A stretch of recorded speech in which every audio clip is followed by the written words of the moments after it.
Assalamu alaikum, this is Dr. Amna Iqbal and you are watching Dr. Fab.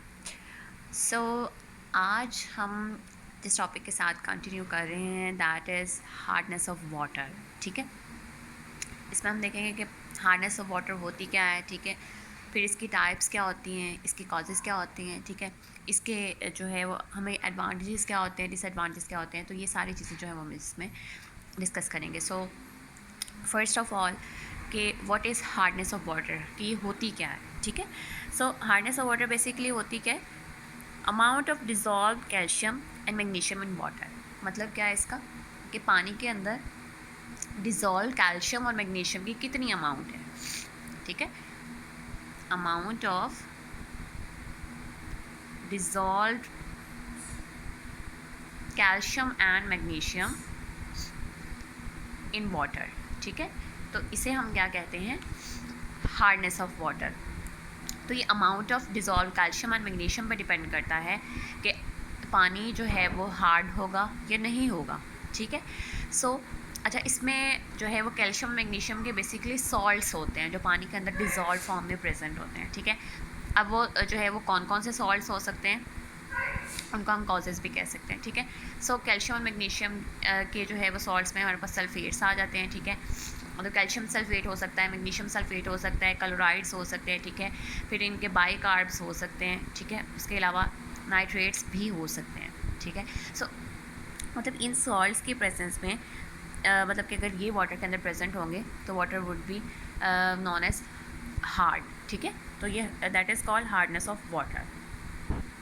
अच्छा, उसके अलावा जो है वो ये तो हमारे पास कॉजेज़ हो गई ना. नेक्स्ट हमारे पास है कि अच्छा, ये वाले जो सारे सॉल्ट्स होंगे ये इन दोनों के होंगे, लाइक कैल्शियम के ये सारे सॉल्ट्स होंगे और मैग्नीशियम के ये सारे सॉल्ट्स होंगे. अगर इनमें से कोई भी सॉल्ट वाटर के अंदर प्रेजेंट है एक स्पेसिफिक अमाउंट के अंदर, तो उसे हम क्या कहेंगे, हार्डनेस ऑफ वाटर. ठीक है, नेक्स्ट हमारे पास हैं टाइप्स कितनी होती हैं. जो हमारे पास हार्डनेस ऑफ वाटर है इसके हमारे पास तो जो है वो दो टाइप्स होती है. ठीक है, नंबर वन इज़ टेम्पररी होती है. ठीक है, और दूसरी हमारे पास क्या होती है, परमानेंट. अच्छा, अब टेम्पररी और परमानेंट में डिफरेंस क्या है, कि टेम्पररी हम तब कहेंगे जब वाटर के अंदर कैल्शियम और मैग्नीशियम के बाई कार्ब्स प्रेजेंट होंगे. ठीक है, अगर वाटर के अंदर calcium magnesium by carbs present है ना, तब हम कहेंगे दिस इज़ टेम्पररी हार्डनेस. ठीक है, और परमानेंट हम कब बोलेंगे, परमानेंट हम तब बोलेंगे जब पानी के अंदर जो है वो मतलब इन दोनों के अलावा आप कह लें कैल्शियम जो है वो प्रेजेंट होगा, सल्फेट्स होंगे, सॉरी कैल्शियम और मैग्नीशियम के सल्फेट्स, क्लोराइड्स एंड नाइट्रेट्स, ये तीनों चीज़ें जब प्रेजेंट होगी then we will call it permanent. ठीक है, क्या क्या प्रेजेंट होगा, सल्फेट्स,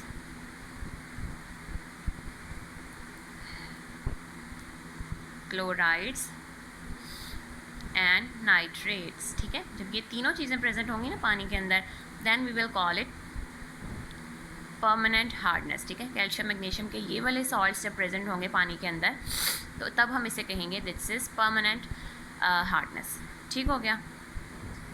अच्छा, नेक्स्ट हमारे पास है क्लासिफिकेशन.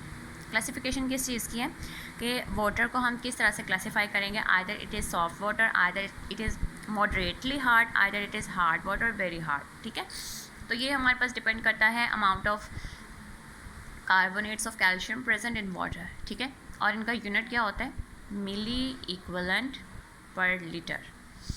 ठीक है, अच्छा जी, तो हम वाटर को सॉफ्ट कब कहेंगे, सॉफ्ट वाटर जो है वो तब कहलाएगा जब पानी के अंदर जो है वो लेस दैन 50 मिली इक्वलेंट पर लीटर कैल्शियम कार्बोनेट प्रेजेंट होगा. ठीक है, और लेवल ऑफ हार्डनेस उसका लेस दैन 1 होगा. ठीक है, नंबर 2 मॉडरेटली हार्ड कब कहेंगे, जब इसकी अमाउंट 50 to 150 मिली इक्वलेंट पर लीटर हो जाएगी. ठीक है, और लेवल ऑफ हार्डनेस इसका क्या होगा, 1 to 3.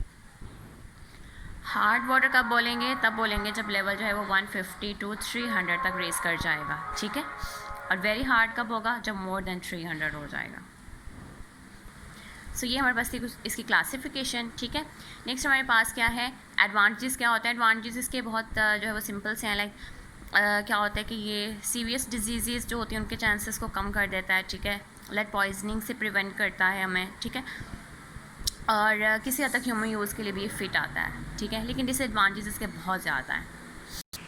डिसएडवांटेज इसके क्या आते हैं हमारे पास? नंबर 1 तो ये GIT डिसऑर्डर्स कॉज करेगा, ठीक है।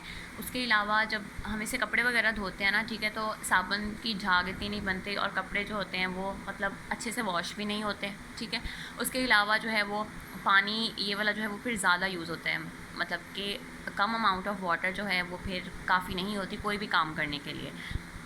उसके अलावा जो हम कपड़े वगैरह धोते हैं उनके फाइबर्स इससे ख़राब हो जाते हैं, तो ये भी इसका जो है एक डिसएडवांटेज है, ठीक है। उसके अलावा जो है वो मतलब कि जिन कंटेनर्स के अंदर ये पड़ा होता है उनको जो है उनकी वहाँ पे भी स्क्रैचिंग कॉज कर देता है, ठीक है। और ये कुकिंग के लिए भी अनफिट है, ठीक है। तो ये इसके जो है डिसएडवांटेज कॉमन सी बातें हैं, ये जो है वो आपको पता होनी चाहिए। अच्छा, नेक्स्ट इसमें हम क्या डिस्कस करेंगे? रिमूवल ऑफ हार्डनेस, मतलब हम हार्डनेस को कैसे रिमूव कर सकते हैं। सो टेम्प्रेरी हार्डनेस को रिमूव करने के अलग तरीके हैं, परमानेंट हार्डनेस को रिमूव करने के अलग तरीके हैं, ठीक है। टेम्प्रेरी को हम कैसे रिमूव कर सकते हैं? नंबर 1 बाय बॉइलिंग का वाटर से काफ़ी हद तक हार्डनेस जो है वो रिमूव हो जाती है, ठीक है। नंबर 2 लाइम को ऐड करेंगे, लाइम को ऐड करने से भी हार्डनेस को कवर किया जा सकता है, ठीक है, क्योंकि सॉल्ट से होते हैं हार्डनेस के जो सॉल्ट्स होते हैं वो इनके साथ लाइम के साथ रिएक्ट करते हैं